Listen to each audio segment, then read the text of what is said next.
Hi guys, today po is 10 months old na yung ating Suzuki Espresso.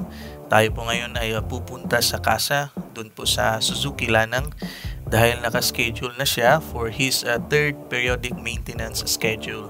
Share ko sa inyo kung ano yung kaibahan nito ngayon sa naging unang dalawang PMS na dinaanan ng Espresso ko. Ano ba yung mga pinalitan, in-inspect at nilinisan, at nasa magkano kaya yung nagastos ko for its third PMS.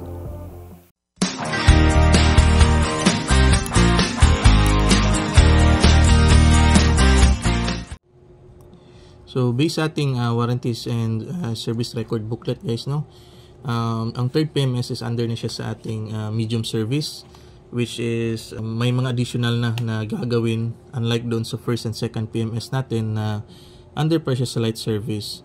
Kung check niyo yung ating booklet, no, every 8 months doon papasok yung medium service.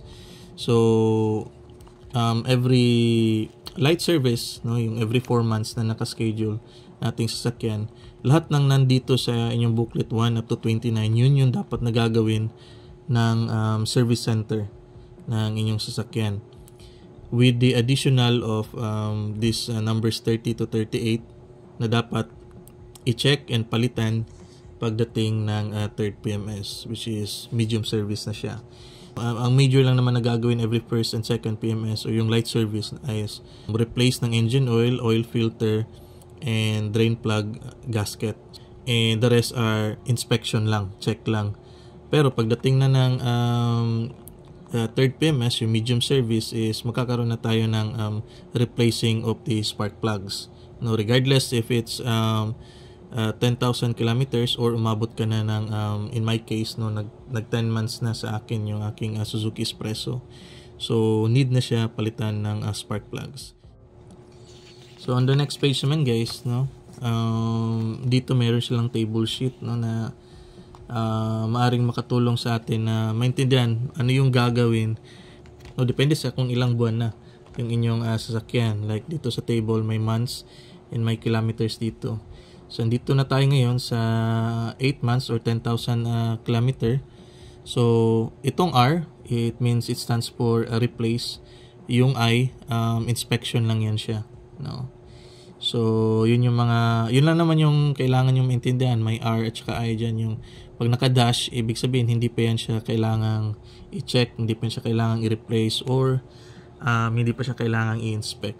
So base here, if you can check here sa 10 kilometers, so R, basically engine oil and filter and everything, no.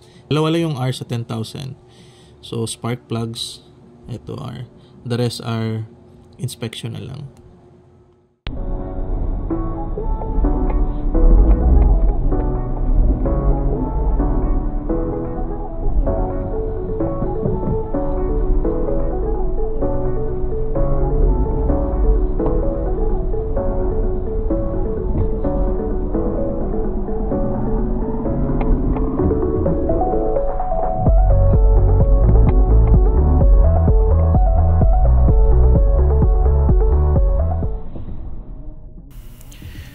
So, alinsunod dun sa warranty booklet guys, no, what has been quoted sa akin after fully inspectioning yung sasakyan are the following: change oil, oil filter, gasket, at 3 spark plugs. Bibili nga sana ako ng sarili kong spark plugs, but after knowing that their recommended spark plugs is nasa around 200 pesos lang naman per piece, pinasali ko na sa quotation nila. And additional service din nila guys is ang paglilinis ng aking brake parts, engine oil flushing, at pag-i-inspect at linis ng aking air filter at cabin air filter. So maaari din guys, no, na madadagdagan ito if walang laman yung aking windshield washer daw. Which is di na nila nasali sa akin kasi regularly ko naman ni-refill yung aking windshield washer. Ang original quotation nila sa akin guys, sumabot siya ng 3,800 pesos. But since may voucher tayo from the recent na Espresso recall, which gives us free engine oil, labor, at engine flashing. So nakabudget tayo guys, at ang binayaran lang natin on this third PMS is nasa 1,800 pesos lang. Ito na po yung huli nating PMS guys, no, with free labor. So we'll be expecting na tataas na yung charge ng ating fourth PMS, kasi naman kahit balik tayo sa light service, may charge na yung labor nila. So sa mga nagugulat na biglang lumaki yung charges sa kanilang auto, no, after ng third PMS, it is because 1 year lang talaga na free labor si Suzuki.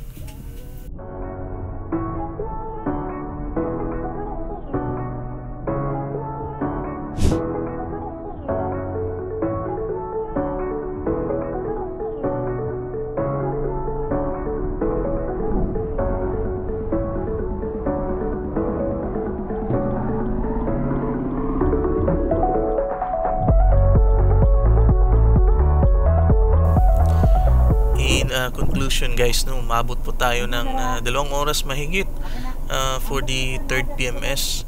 Pinakamatagal sa lahat na ginawa nila is yung engine flashing, which is expected naman kasi need talaga ng mahabang oras ang pagtatanggal nila ng mga sludges, no, sa loob ng engine natin. As for the service rendered, as usual guys, no, happy and satisfied na naman tayo na client. In fact, after the service, binigay nila sa akin yung tinanggal na spark plugs, and after careful na reading nila, lumabas na nasa good category daw yung pagbaburn ng fuel ng aking spark plugs, which is a good sign for my engine, kasi ibig sabihin nun guys, very efficient ating makina sa kanyang air and fuel mixture. Walang sinasayang na gasolina, at lahat ay napupunta sa effective na power output ng ating sasakyan.